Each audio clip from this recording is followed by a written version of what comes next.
about the best fighting the best. That's not the best fighting the best, but it's a fight. There's a demand for it from the public because of their history. So that's why it's selling so well and doing so much business. How do I see it playing out? I don't know if Conor can give away the weight. I don't know. I hope he can. Frank Warren just gave a harsh reality check that cuts through all the hype. He says this isn't boxing at its best. It's more like a circus fueled by nostalgia and chaos. Warren doesn't hold back when talking about the matchup, calling it a spectacle driven by public interest rather than actual sports merit. But he doesn't stop there. He goes on to criticize Conor Benn, questioning if Benn even deserves to be in the same ring, let alone have his name mentioned alongside Chris Eubank Jr. Warren also takes aim at the weight issue, stating that he doubts Benn can handle the physical difference. He calls Benn a hype job walking into a disaster. The main problem, according to Warren, is simple. Benn has never been a true contender in the sport, and now he's going to have too much weight, literally and figuratively, on his shoulders. Warren doesn't believe in the dream and predicts it won't end in glory, but in humiliation. Yeah, I think it's a mismatch on paper. Of course it is. It's a fella that won a British title at welterweight, who hasn't boxed for a long time, against a faded world-class middleweight. So I haven't really got any interest, to be honest. Egg slap not get you excited for it? Not really, no. I'm not really an excitable guy. Meanwhile, Dave Allen calls out the fight for what it really is, an absolute mismatch that reeks of desperation. He doesn't sugarcoat anything, criticizing the fight as a pointless clash between a washed-up middleweight and a guy who barely made a mark at British level in the welterweight division. Allen doesn't even try to hide his disinterest. He says there's nothing exciting or credible about the fight. He mocks the hype, calling it a cheap gimmick wrapped in nostalgia, created to get clicks and make money, not to build a legacy. The real issue is clear. One fighter's been out of the ring for a long time, and the other's been knocked out on the world stage. Even worse, there's no real storyline, just smoke and mirrors trying to distract fans from the obvious lack of quality in the fight. Allen's indifference speaks volumes. This isn't a showdown between top fighters, it's just a recycled headline dressed up as a grudge match. In his opinion, it's embarrassing for the sport. The real question is, are fans falling for the hype? Or are they seeing through the act? Like and share your thoughts in the comments below. I think it's going to be a very good fight. Conor has punching power chances.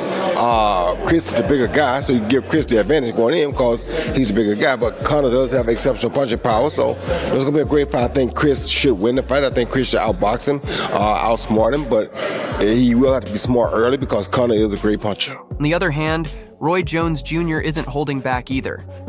He calls the fight a high-stakes chess match with the potential for complete chaos.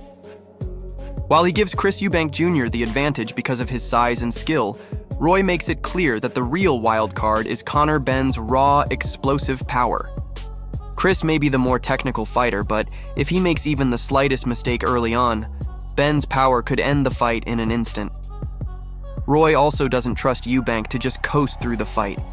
He warns that the early rounds will be intense, where one small mistake could lead to a knockout. He challenges the idea that Eubank is untouchable, pointing out that if Benn catches him clean, the whole fight could change in a flash. Here's where it gets serious. Roy expects Eubank to win, but only if he's focused from the very first second. He warns that if Eubank slips up even for a moment, Benn's power will explode, and it could be lights out for Chris. He might fight a bit reckless, he's throwing a lot of shots, he's moving. Sometimes I feel like Conor Benn can move unnecessarily too much early on, and that can burn energy. And finally compound that with packing on extra muscle. We might see a very fast start in Conor Benn who slows, I'm not just talking about slows down, incrementally, I'm talking rapidly in this fight if he's actually put on too much weight. And moreover, Conor Benn isn't just showing up for the fight, he's arriving like a wrecking ball, and his transformation is downright terrifying. The truth is, this isn't the same wiry welterweight people remember. Benn now looks like a man on a mission, packing on size and muscle as if he's preparing for destruction. He's turned himself into a physical machine, and his transformation is impossible to ignore. His new physique is a clear sign of intent. He's not here to box, he's here to break. But here's where things take a darker turn. This kind of size comes with its own risks. Benn looks like he's getting ready to unleash chaos in the opening rounds. On the other hand, the added weight could mean a more explosive and dangerous version of Benn than we've ever seen before. The real concern is that this bulked-up powerhouse isn't just here to fight. He's here to annihilate. The Burning. Question now is, will Eubank survive the first storm, or will he get wiped out by this new, terrifying version of Benn? I think Eubank will do it. I think it's going to be a good fight as long as it lasts, but I think Eubank will do it. Is that because of the size and all the attributes Amir Khan mentioned? I think with the experience and everything in it, to be honest, I think he's got the more experience as being professional, and since he's moved trainer, he seems to be a different fighter again. On the other hand, Hughie Fury comes in with pure fire, fully backing Chris Eubank Jr. and absolutely tearing apart Conor Benn's chances. Fury calls this entire fight a ticking time bomb. In his eyes, Benn isn't stepping up to the challenge. He's walking straight into a trap set by a battle-tested veteran who's been through hell in the ring. The reality is harsh. Benn's resume is nothing more than fluff, padded with names that wouldn't last a round against Eubank. Fury makes it clear that Eubank isn't just better, he's evolved into a calculated assassin since his trainer made changes. He's sharper and more lethal than ever before. But here's the twist. Fury doesn't just expect Benn to lose. He expects him to be dismantled and humiliated. The real issue is that Benn's never been tested in the heat of battle, while Eubank has been forged in it.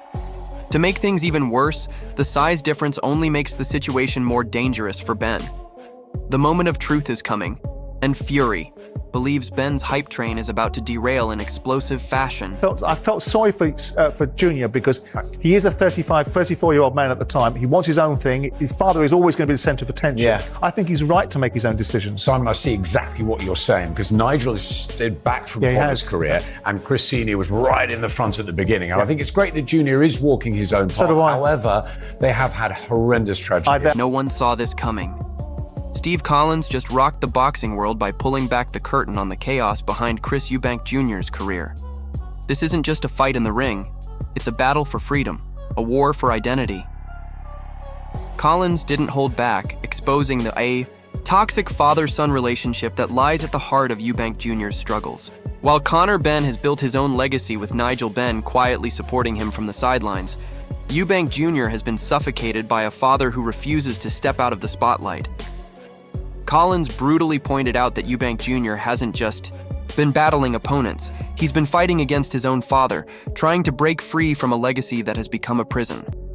To make matters worse, Collins mentioned the personal tragedies haunting the Eubank family, suggesting that this emotional baggage could be weighing Chris down more than anyone realizes.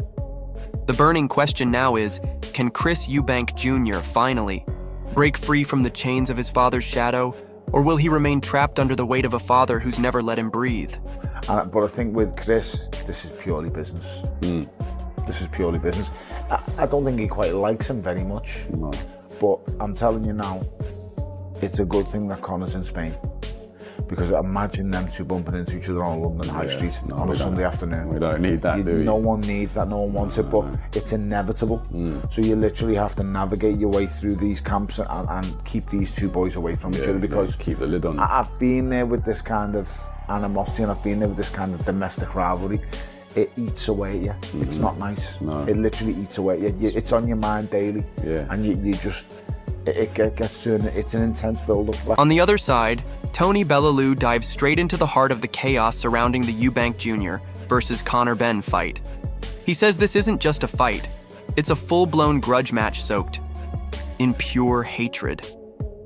According to Bellew, this isn't about legacy or titles, it's about raw, unfiltered rage. The tension between these two has been building for years, and now the pressure is about to boil over. Bellew claims the bad blood is so deep that even a press conference could turn into a brawl if things aren't kept in check.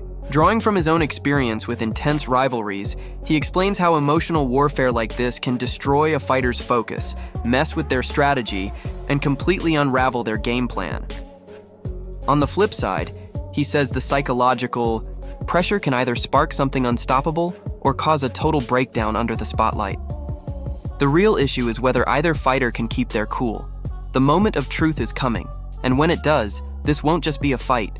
It'll be a street-level war dressed up as boxing. No, not yet. I need to see what he looks like on the scales. If there was no rehydration clause, I would pick Eubank, but I need to see what he looks like on the scales first, and then if there's a rehydration clause and he already looks bad, it's going to be a hard night for him. Oh, pleasure, thank you. Moreover, Carl Frampton isn't holding back. He warns that Chris Eubank Jr. could be stepping straight into a nightmare, and the harsh reality is that no one is talking about it. The weight cut is already brutal, and with the added rehydration clause, this fight could potentially end Eubank's career. Frampton is doubtful that Eubank will even make it into the ring at full strength, and he's not shy about waiting to see how Eubank looks on the scales before passing judgment. Without these extreme conditions, Frampton would confidently back Eubank to dominate any opponent. But let's be honest, draining your body before such a high-stakes fight is a recipe for disaster. Eubank has always been a machine in the ring, but if his body betrays him before the first punch is even thrown, it won't just be a tough night. It could turn into a one-sided massacre. Frampton can see the writing on the wall. If Eubank looks even slightly off at the weigh-in, this won't just be another fight.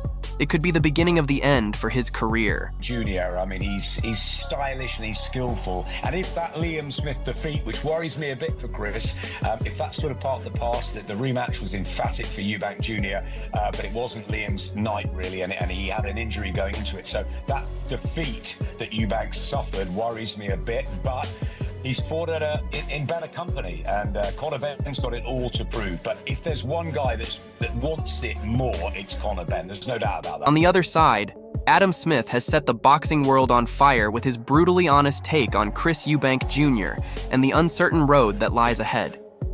There's no denying Eubank Jr.'s raw talent. His skill and flair are top tier, and he's more than capable of dominating anyone who steps into his path. However, Smith didn't hold back when he brought up Eubank Jr.'s devastating loss to Liam Smith, a defeat that still haunts his career. The truth is, while many saw the rematch as Eubank's chance for redemption, it wasn't exactly a fair fight with Smith fighting through injury. Despite Eubank Jr.'s impressive career, that loss exposed some serious flaws, and the shadow it casts is tough to shake. When it comes to Conor Benn, Smith doesn't hold back either.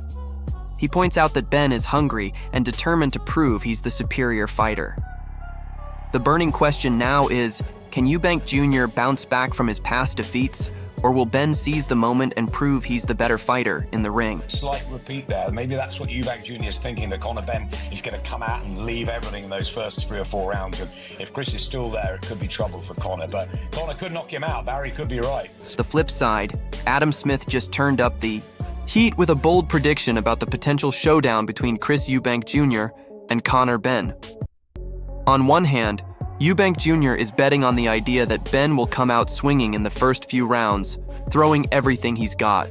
The reality is, if Eubank Jr. can survive those explosive moments, it could be a nightmare for Benn. However, there's more to this. Smith doesn't downplay the danger. Benn's knockout power is undeniable, and if he gets it right, it could be lights out for Eubank Jr. What's more, Smith suggests that Barry might be onto something, emphasizing that Benn's relentless aggression is a huge factor in this fight. The burning question now is, can Eubank Jr. endure Benn's early onslaught, or will Benn's power prove too much for him to handle? The stakes have never been higher, and this fight is shaping up to be a full-blown war. Like, comment, and subscribe to our channel for more videos.